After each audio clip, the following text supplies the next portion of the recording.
Para sa kanyang post-birthday celebration, pinasaya ni Mark Heras ang mga batang ito mula sa My Father's House Foundation na dinala niya sa Enchanted Kingdom. Sinamahan ni Mark na sumakay ng rides ang mga bata. Hindi nila alintana ang ulan at halatang enjoy na enjoy pa rin. Nakaplano to before pa ako mag-birthday. So sabi ko dapat ng unang plano, pwedeng before my birthday or after.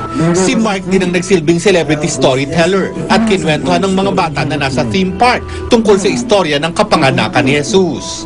She is kind and obedient. And she loves God. Nag-enjoy ba kayo? Yes. Ano gusto niyong sabihin kay Kuya Mark? Happy birthday. Saka, Thank you.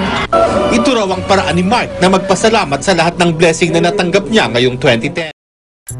May nag-TX, Mark Heras nag-share ng blessing. May birthday celebration with orphans.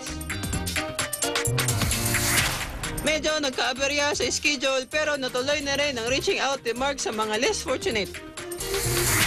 Kasi matagal ko nang gusto magkaroon ng mga ganitong klaseng ginagawa, di ba? Na hindi ko naman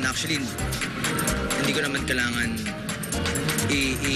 isigaw sa mga tao or sabihin sa kanila na, oh, ito may mga tinutulungan ako mga bata. Hindi naman talaga. Pero naghahanap lang din ako ng right time para magawa ko yung mga gusto kong gawin para sa mga bata. Kasi normally, gusto ko naman maiba. Ayoko naman lagi na lang pumupunta dun sa lugar nila, nagbibigay ng mga goods. Gagawin din natin yan, pero maganda dito, at least nailalabas sila dun sa lugar kung saan sila galing. Asan ang jeep mong si Ina Assist Joe? Si Ina rin dapat kasama ngayon at yung mga bata, yung mga nakikita na problema, may taping si Ina. Nasa trabaho siya ngayon, so ako muna yung nandito. Kailan mo to sinimulan at hanggang saan, Mark? Mula ngayong year yung simula and every year na magkakaroon, hindi na mawawala to. Clap, clap, clap, clap.